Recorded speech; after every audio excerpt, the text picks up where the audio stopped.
नमस्कार, मैं रवीश कुमार। हमने एक फॉर्मूला निकाला है। इस फॉर्मूले को आप चाहें तो अपने नाम से पेटेंट करा सकते हैं। यह वो फॉर्मूला है जो पॉलिटिकल साइंस की दिशा को उस दिशा में मोड़ सकता है जिसे नई दिशा कहते हैं। 4 दिशाएं फिक्स होती हैं, लेकिन नई दिशा फिक्स नहीं होती है। इसका उद्गम और समापन निश्चित नहीं होता है। नई दिशा कहीं से भी और कभी भी चलाई जा सकती है। बहुत सारे लोग नई दिशा की ओर चलते हुए वहीं पहुंचते देखे गए हैं जहां से वे नई दिशा की तरफ चले थे। अक्सर देश को नई दिशा देने के नाम पर इस तरह की दुर्दशाओं को नोट किया गया है। नई दिशा मतलब नई दुर्दशा भी हो सकती है। नई दिशा पर भी मेरी थ्योरी आएगी, लेकिन अभी हम पॉलिटिकल साइंस को नई दिशा देने वाले इस फॉर्मूले पर फोकस करना चाहते हैं। मैं इसे गंभीरता से समझाने की कोशिश कर रहा हूं, लेकिन आप इसे गंभीरता से ना लें।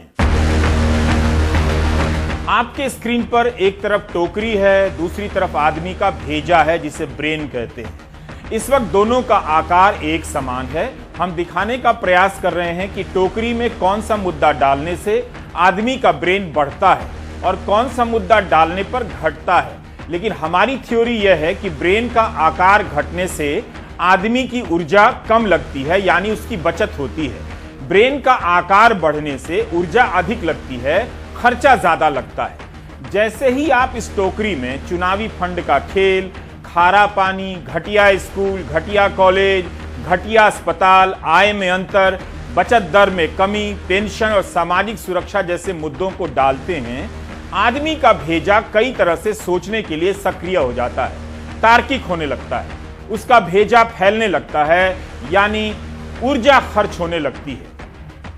अब आप जैसे ही टोकरी में इन मुद्दों को थोड़ा थोड़ा कम करते हैं और धर्म से जुड़े मुद्दे इधर उधर से डालने लगते हैं, एक धर्म से नफरत के मुद्दों को मिलाने लगते हैं, थोड़ा पाकिस्तान भी छौंक देते हैं, आदमी का भेजा कम सोचने लग जाता है, उसका आकार घटने लगता है, आदमी की ऊर्जा बचने लगती है और भेजा भी बचने लगता है।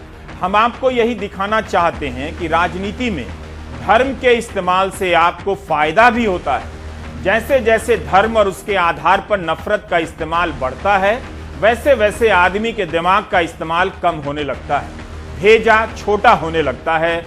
छोटा भेजा बचत की निशानी है। मेडिकल साइंस जो भी कहे, लेकिन पॉलिटिकल साइंस में मेरी इस एक लाइन की थ्योरी अकाट्य है जो आज निकल कर आई है। दिमाग का कम से कम इस्तेमाल यानी ऊर्जा की अधिक से अधिक बचत, अकेले सोचने के झंझट से मुक्ति, भीड़ में बने रहने और भीड़ बनने के सुख को कभी सुख की मान्यता नहीं दी गई, जो आज मैं देने की कोशिश कर रहा हूं। यह वो सुख है जिसे बचाए रखने के लिए हर चुनाव में धर्म का इस्तेमाल होने लगता है। सबके हंसने पर हंसना, सबके रोने पर रोना, सबके भड़कने पर भड़क जाना, सबके खदेड़ने पर खदेड़ देना। भेजे की यह दैनिक बचत इंसान को ज़ॉम्बी में बदलती है और ज़ॉम्बी इंसान हर चिंताओं से बेफिक्र जीता है। भेजे की बचत की यह थ्योरी मामूली नहीं है। सोचिए, अगर आप इसका इस्तेमाल करने लगे तो क्या क्या करना पड़ेगा। तेल कंपनियों की साइट पर जाकर पुरानी तारीखों के हिसाब से कच्चे तेल और पेट्रोल के दाम का आंकड़ा निकालना होगा। फिर अपनी कमाई का हिसाब लगाना होगा कि पिछले साल के 5 महीने में आपकी कमाई किस पाताल लोक में चली गई, जब तेल के दाम आसमान छू रहे थे। अब भी जमीन पर नहीं है, लेकिन इसे महंगाई मानकर इसकी बात बंद हो गई है। बात किसकी हो रही है? पाकिस्तान की। तरह तरह से एक धर्म से नफरत की, क्योंकि इसकी बात में आपको पढ़ना नहीं पड़ता है, दिमाग नहीं लगाना पड़ता है, केवल हां में हां मिलाना पड़ता है। इससे आपको यह सब सोचने के झंझट से मुक्ति मिल जाती है कि 80 दिनों से अधिक हो गए, पेट्रोल और डीजल के दाम क्यों नहीं बढ़ रहे। पिछले साल मई से लेकर 3 नवंबर के बीच जिस तरह से बढ़े थे, उस तरह से इन दिनों दाम क्यों नहीं बढ़ रहे हैं। अब देखिए, जून 2021 में कच्चे तेल की कीमत करीब $73 प्रति बैरल थी उसी अंतर्राष्ट्रीय बाजार में, और लखनऊ में पेट्रोल की कीमत $93.63 लीटर थी।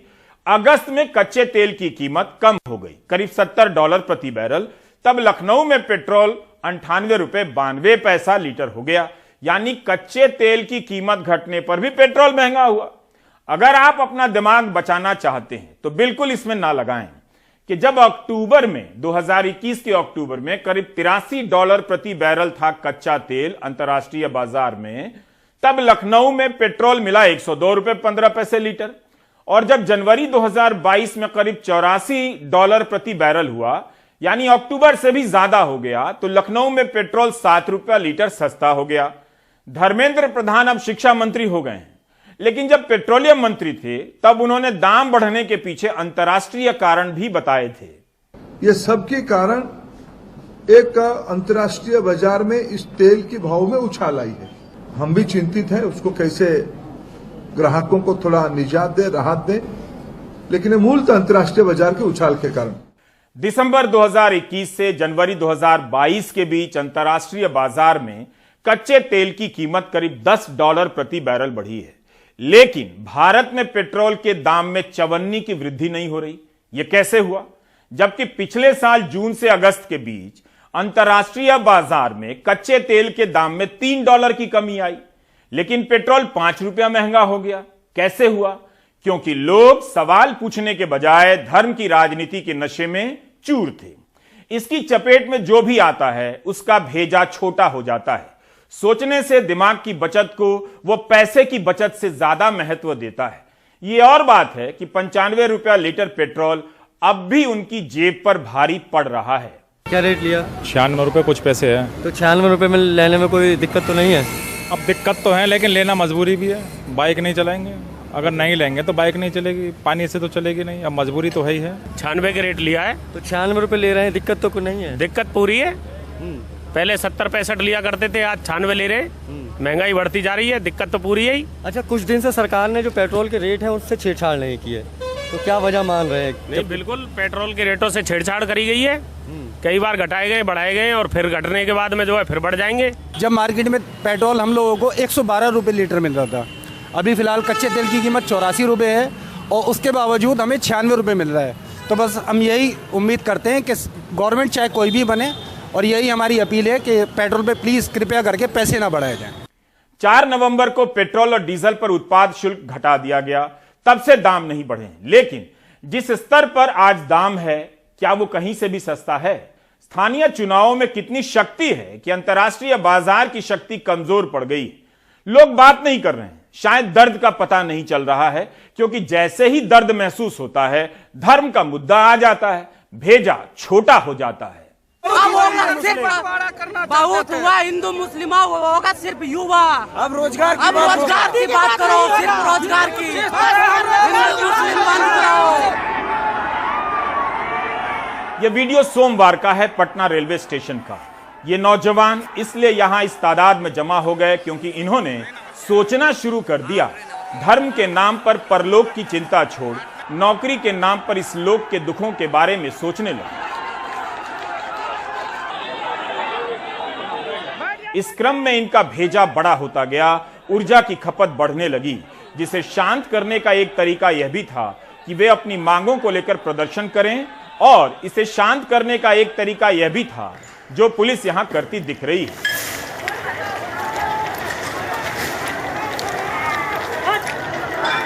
ये कभी स्वीकार नहीं करेंगे, मगर इन्हें पता है कि धर्म के नाम पर नफरत वाली मीम फॉरवर्ड करते वक्त इनका सीना कैसे चौड़ा हो जाता है। ये चाहते हैं कि मीडिया इस वीडियो को दिखाए, लेकिन आप यहां दिख रहे एक एक जवान से पूछिए कि जब ये मीडिया देखते हैं तो क्या देखते हैं? नफरती बहस देखते हैं या रोजगार की खबरें भी पढ़ते हैं? और क्या कभी मीडिया में इन्होंने रोजगार पर डिबेट देखा है या पाकिस्तान पर ही डिबेट होते देखा है? हम लोग के देखिए सर, जो एनटीपीसी में हम लोग से धांधली हुआ है, हम लोग को जब तक रेलवे चेयरमैन जब तक ने हम लोगों को सुधार करता है, जब तक हम लोग का आंदोलन जारी रहेगा। हम लोग का 70 नंबर रहते हुए भी रिजल्ट नहीं हुआ, 78 नंबर रहते हुए रिजल्ट नहीं दिया। एनटीपीसी में बताइए कौन सा नियम रेलवे बोर्ड लाया है? बताइए, हम इस रेलवे बोर्ड से पूछना चाहते हैं। बात आती है चुनाव कराने की, या फिर बात आती है जब एग्जाम लेने की, तो एग्जाम में देरी, पर चुनाव में देरी नहीं। क्यों? क्योंकि वो उनका अपना काम है, तो अपना काम में कोई देरी नहीं चाहता है। गवर्नमेंट हम लोग को भीख नहीं दे रही है, मेहनत करके हम लोग ने मार्क्स लाया था। अपना मन से गलत क्वेश्चन के बदले 5 क्वेश्चन काट दिया गया। ये गलती कहाँ से हो रहा है? देखिए, क्वेश्चन पेपर जो सेट किए थे ना, क्वेश्चन में ही गलती था। 5 क्वेश्चन मतलब 95 क्वेश्चन था, तो जो 5 क्वेश्चन गवर्नमेंट ने गलती किया, निकम्मा सरकार जा रहा है। उसमें जो 5 क्वेश्चन गलती किया, उसमें मेरा क्या गलती है? उसमें गवर्नमेंट को नंबर देना चाहिए, लेकिन नंबर नहीं दिया गवर्नमेंट, मात्र 2.5 नंबर बढ़ाया है, मात्र 2.5 नंबर। इतना बच्चा आप देख रहे हैं ना कि हम लोग का भविष्य नहीं है। हम लोग 4-4 साल से तैयारी कर रहे हैं, 19 में फॉर्म डालते हैं, 20 गया, 21 गया, 22 में आकर के बोला 2 एग्जाम लेंगे। क्या हम लोग आदमी नहीं है क्या? हम लोग वोट नहीं देते हैं? हमारे माँ बाप वोट नहीं देते हैं क्या? हम लोग का भविष्य एनटीपीसी में 72 नंबर है, नौकरी नहीं हुआ, रिजल्ट नहीं हुआ, 72 नंबर है, कितना नंबर लाया जाए? बेरोजगारी विस्फोटक हो गई है। इसे फटने से धर्म का मुद्दा ही बचा सकता है, क्योंकि उसी में इन नौजवानों को भटकाने की ताकत है। सांप्रदायिक होने के सुख के सामने बेरोजगार होने का दुख कुछ भी नहीं है, लिखकर पर्स में रख लीजिए। इसलिए हर चुनाव में बेरोजगारी का मुद्दा फुस हो जाता है। नेता जानते हैं, तभी तो पाकिस्तान से लेकर धर्म का मुद्दा आते ही उनके तेवर बदल जाते हैं, वे गदगद नजर आने लगते हैं। इन नौजवानों ने मेरा काम बढ़ा दिया है, लेकिन और मैं अब आपका काम बढ़ाने जा रहा हूं। 2019 में लोकसभा चुनाव के समय जब नौकरी का मुद्दा जोर पकड़ा, तब जाकर 23 फरवरी 2019 को रेलवे ने ग्रुप डी के लिए 1 लाख से अधिक पदों के लिए भर्ती का नोटिफिकेशन निकाला। इस परीक्षा के लिए 1 करोड़ से अधिक छात्रों ने फॉर्म भरे। 2 साल तक परीक्षा नहीं हुई। फरवरी 2021 में राज्यसभा में तब के रेल मंत्री पीयूष गोयल जवाब देते हैं कि इसके लिए परीक्षा कराने वाली एजेंसी नियुक्त की गई। 2 साल बीत जाने के बाद तक वे एजेंसी नियुक्त करने की बात कर रहे थे।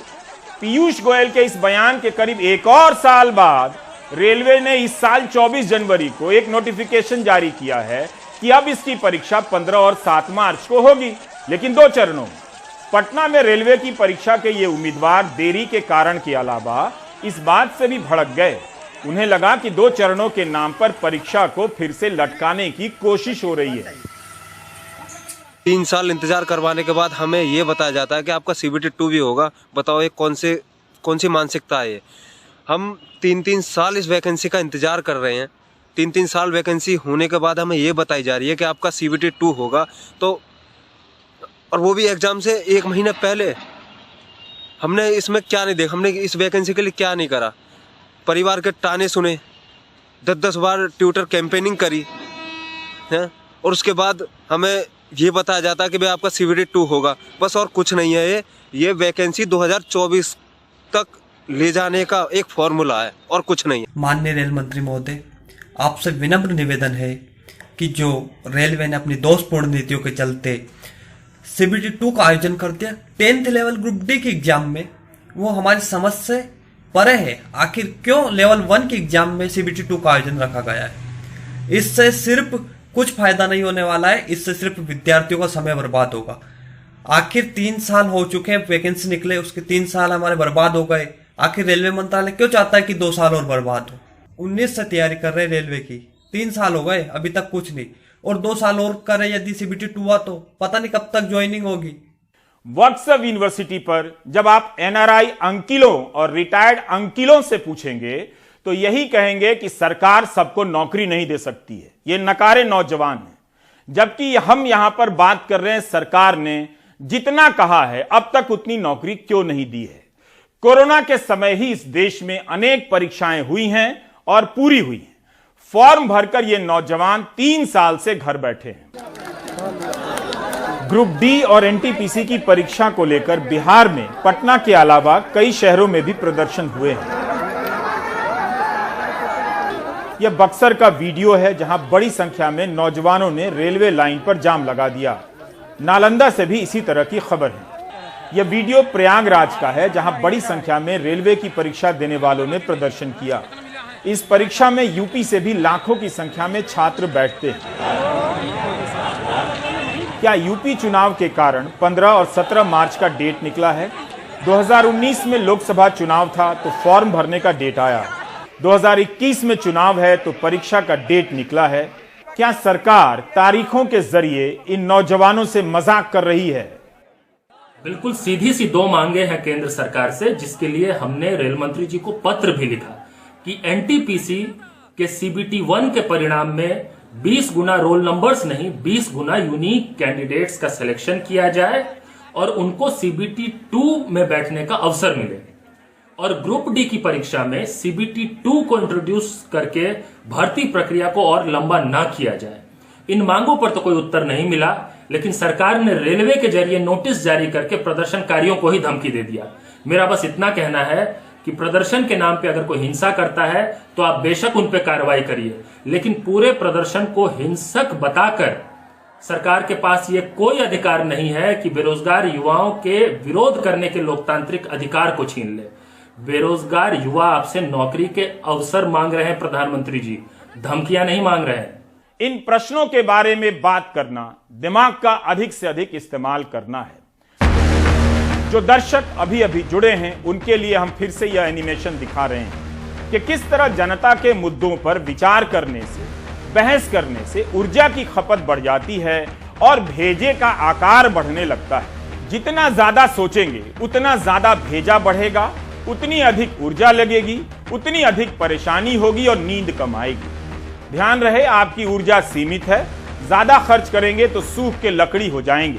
इसकी जगह जितना ज्यादा राजनीति में धर्म के बारे में सोचेंगे, धर्म के नाम पर नफरत करेंगे, आपके दिमाग का इस्तेमाल कम होगा, भेजे का आकार छोटा होगा और ऊर्जा की खूब बचत होगी।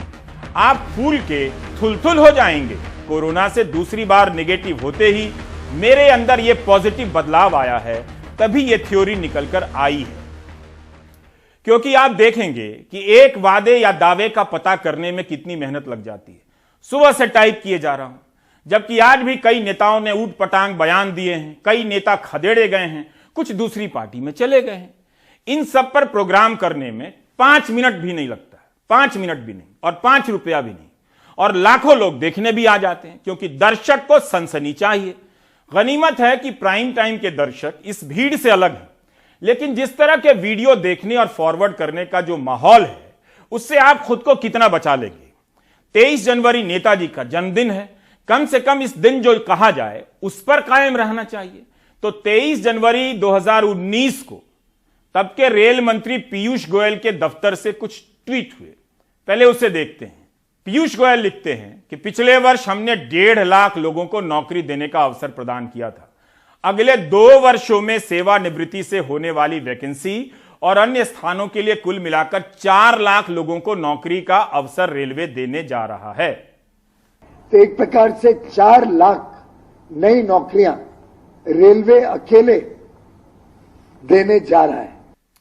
2019 में तब के रेल मंत्री ने कहा कि अगले 2 साल में 4 लाख नौकरियां दी जाएंगी। क्या रेलवे ने इतनी नौकरियां दे दी? 3 साल बीत गए। वैसे तो गोयल साहब का एक और मशहूर बयान है कि 1 साल के भीतर रेलवे के इकोसिस्टम में 10 लाख नौकरियां पैदा हो सकती। खूब हेडलाइन छपी। 10 फरवरी 2021 को राज्यसभा सांसद ई करीम के एक सवाल से कई बातें निकल कर आई। पैटर्न का पता चलता है कि रेलवे में कॉन्ट्रैक्ट की भर्तियां बढ़ने लगी हैं। उस समय भी जवाब पीयूष गोयल ने दिया था। 2015-16 में रेलवे भर्ती बोर्ड ने कॉन्ट्रैक्ट पर 1930 लोगों को नियुक्त किया। 2019-20 में 12,622 लोग कॉन्ट्रैक्ट पर नियुक्त किए गए। संख्या कितनी बढ़ गई? 2015-16 में रेलवे भर्ती बोर्ड ने 27,995 नियुक्ति की। 2018-19 में 1727 ही हुई। इस जवाब के नीचे एक संख्या 2019-20 के आगे लिखी है। बताया गया है कि 1,31,429 लोगों को नियुक्त किया गया है, लेकिन यह प्रोविजनल फिगर है। इससे यह साफ नहीं होता कि इतनी नियुक्ति हो गई है या होने वाली है। क्या जो परीक्षा अभी पूरी नहीं हुई है उसका भी आंकड़ा इसमें जोड़ दिया गया है प्रोविजनल बताकर? अब आते हैं एनटीपीसी की परीक्षा पर। यह भी रेलवे की एक परीक्षा है। इस परीक्षा का नोटिफिकेशन 28 फरवरी 2019 को निकाला गया, जब लोकसभा का चुनाव नजदीक आ रहा था।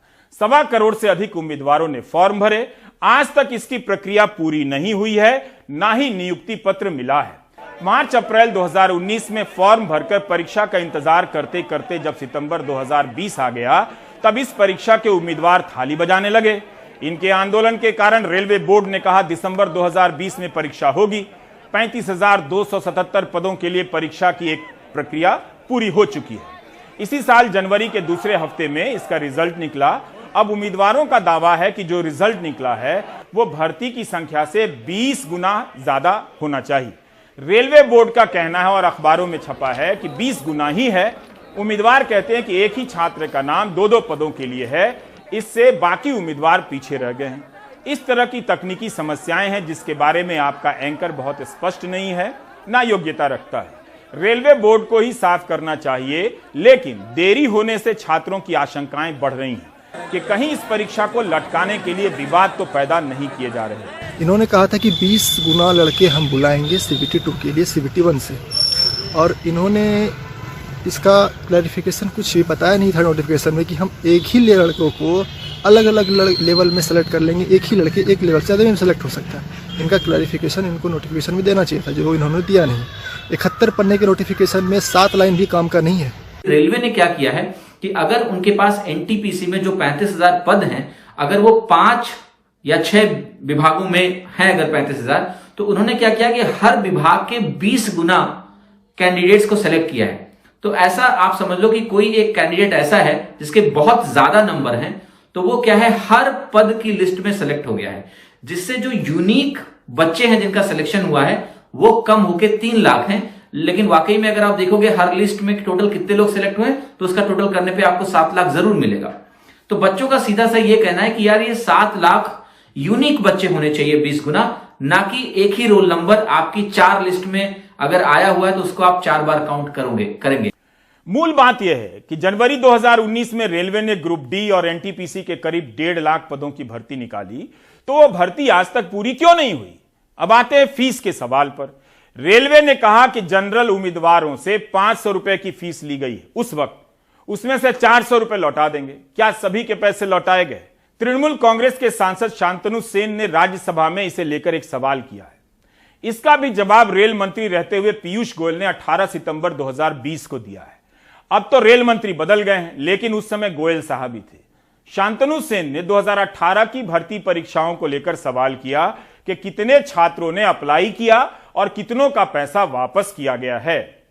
इस जवाब में बताया गया है कि रेलवे कांस्टेबल की भर्ती परीक्षा के लिए फॉर्म भरने से कुल 266 करोड़ जमा हुए, जबकि इसमें से केवल 132 करोड़ वापस किए गए हैं। कारण बताया गया है कि उम्मीदवारों ने बैंक और फोन के डिटेल सही नहीं दिए हैं।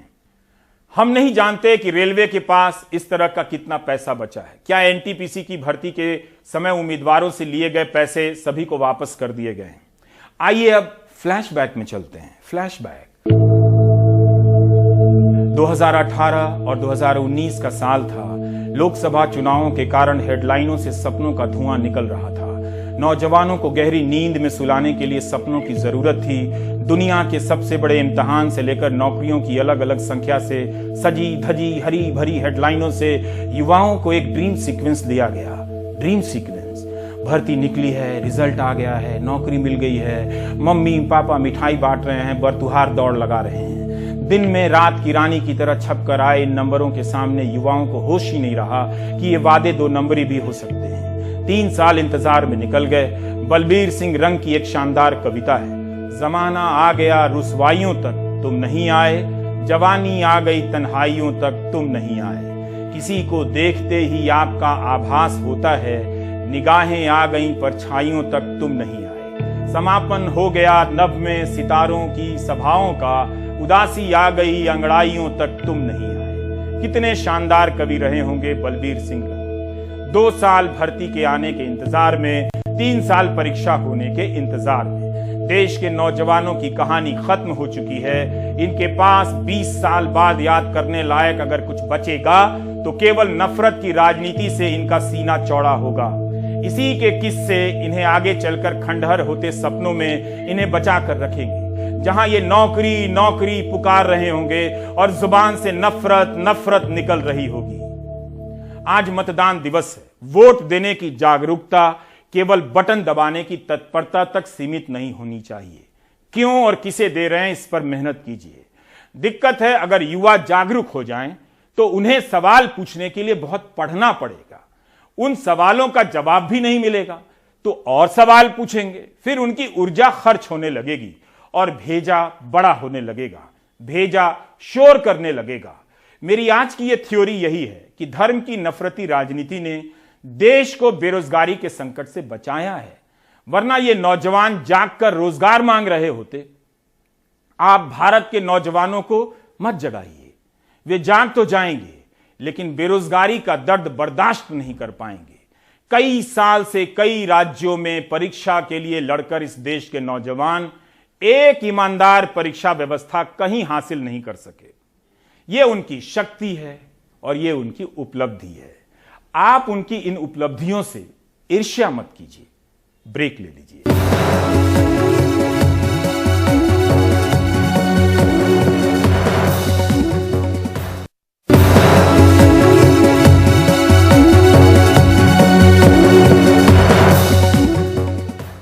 कोरोना के नाम पर स्कूली शिक्षा को जिस तरह से बर्बाद किया गया है, उसका हिसाब न तो लिया जाएगा न दिया जाएगा। अनुराग द्वारी की रिपोर्ट बता रही है कि बच्चों की पढ़ाई की किताबें गोदामों में धूल खाती रह गईं और उनकी परीक्षा भी हो गई।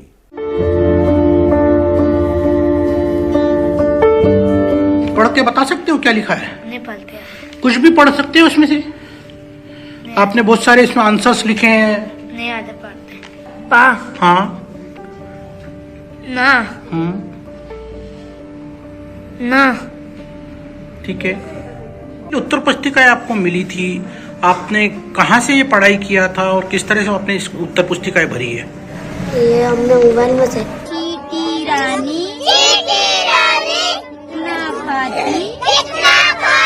अगर है ना किताबें जल्दी मिल जाती तो है ना पढ़ाई में दिक्कत नहीं आती। को वर्कशीट दी है कुछ पर भरने के लिए? हाँ। क्या बोला इसमें? मैं बोला है कि ना इस पेपर को भरना है। रशीदिया कॉन्सेप्ट स्कूल बरखेड़ी में 5वीं के छात्र अतुल प्रतिभा पर्व की तैयारी में जुटे हैं। प्रतिभा पर्व का मकसद शिक्षा की गुणवत्ता की सही जानकारी लेना है। परेशान है किताबें देरी से मिली। वैसे स्कूल कहता है ऐसे 1-2 बच्चे ही हैं। 1-2 बच्चे ऐसे हो सकते हैं जो कि कोविड के दौरान स्कूल नहीं आए या पेरेंट्स की बिना सहमति के वो नहीं बुला पाए। उन बच्चों को छोड़ के बाकी लगभग सभी बच्चों को समय पर किताबें दी गई हैं। तो प्रतिभा पर्व की तैयारी में बच्चे डूबे हैं, लेकिन कितने तैयार हुए ये जानने भोपाल से हम आगर मालवा भी पहुंचे। एनडीटीवी की टीम ने जब जानकारी ली तो पता लगा कि भोपाल से निकली रंग बिरंगे पुस्तकें बच्चों की पहुंच से दूर सरकारी दफ्तरों में जमा पड़ी हैं। जिन किताबों से बच्चों का मुस्तकबिल संवारने के दावे हो रहे हैं, उन्हीं किताबों के ढेर में तालीम के फलसफे दबे नजर आ रहे हैं। ऐसे में बच्चों ने किस स्तर पर अध्ययन किया होगा, ये जानने हम जिला मुख्यालय पर शासकीय स्कूल पहुंचे। 6ठी में पढ़ने वाले अल्ताफ ने सारे जवाब तो कॉपी में लिखे हैं, लेकिन सुनिए पढ़ा कैसे और लिखा कैसे। पढ़ के बता सकते हो क्या लिखा है? नहीं पढ़ते। तो आपको किसी ने घर पे मदद की थी? हाँ। किसने? हमारी बहन ने। लिखने में और उत्तर बताने में? हमारी बहन ने बताया। कितना आता है आपको बगैर देखे? आता है कुछ जानकारी? देखे नहीं आता है। इससे संबंधित जो वीडियो थे हमारे पास में, उनके माध्यम से हमने थोड़ी जानकारियां बच्चों को दी। बाकी पुस्तकें हमारे पास उपलब्ध नहीं थी, इसलिए हम पुस्तकों के माध्यम से शिक्षण नहीं कराने में असमर्थ थे। 22 जनवरी को हमको शनिवार को प्राप्त हुई किताबें। आज से हमारे यहाँ ये हर स्कूल में चली जाएंगी। यहाँ तो किताबें नहीं पहुँची, लेकिन आदिवासी बहुल डिंडौरी जिले के सेनगुड़ा गांव में तो स्कूल की बिल्डिंग ही नहीं पहुँची। जो है वो खंडहर बन चुकी है। 52 बच्चे हैं। गांव वाले जब सबसे गुहार लगाकर हार गए तो 70 महिलाओं ने एकजुट होकर 2 दिनों में लकड़ी, बांस और घास फूस के सहारे झोपड़ी बना दी। 1 जनवरी से स्कूल का संचालन झोपड़ी में ही किया जा रहा है। मध्य प्रदेश के सरकारी स्कूलों की हालत इस बात से भी समझी जा सकती है कि प्रदेश के सरकारी स्कूलों में पिछले 10 साल में 1ली से 8वीं तक के 40,13,000 बच्चे कम हो गए, जबकि इसी दौरान 65 लाख बच्चों को 1100 करोड़ रुपए की ड्रेस, किताबें और मिड डे मील बांट दिया गया। ये और बात है कि अफसरों ने खुद स्वीकारा है कि माध्यमिक स्कूलों में औसतन बच्चों की उपस्थिति 20 से 25% ही रहती है। असर की रिपोर्ट बताती है कि राज्य में 1ली से 12वीं तक के 91,10,000 छात्रों पर औसतन सालाना 47,000 रुपए खर्चे गए। राज्य के 99,411 सरकारी स्कूलों में 43% में बिजली नहीं है, 5% में छात्राओं के लिए अभी भी शौचालय नहीं है। ये हालात तब हैं जब इन पर 100 करोड़ रुपए सालाना खर्च का दावा है। मध्य प्रदेश में इस शैक्षणिक सत्र में सरकारी और निजी स्कूल मिलाकर कुल 1,40,00,000 बच्चों ने दाखिला लिया है, लेकिन देश में जो सरकारी स्कूल हैं उनकी हालत में मध्य प्रदेश 17वें नंबर पर है। ऐसा इसलिए भी क्योंकि लगभग 21,000 ऐसे सरकारी स्कूल हैं जो सिर्फ एक शिक्षक के बूते चल रहे हैं। ऐसे में हैरत नहीं होती ये सुनकर कि परीक्षा हो गई या परीक्षा होने वाली है और उसके बाद सरकारी किताबें बच्चों के हाथ में पहुंच रही हैं। आगरमालवा से जफर मुल्तानी, डिंडोरी से डेविड सोया और भोपाल से कैमरा पर्सन रिजवान खान के साथ अनुराग द्वारी, एनडीटीवी इंडिया।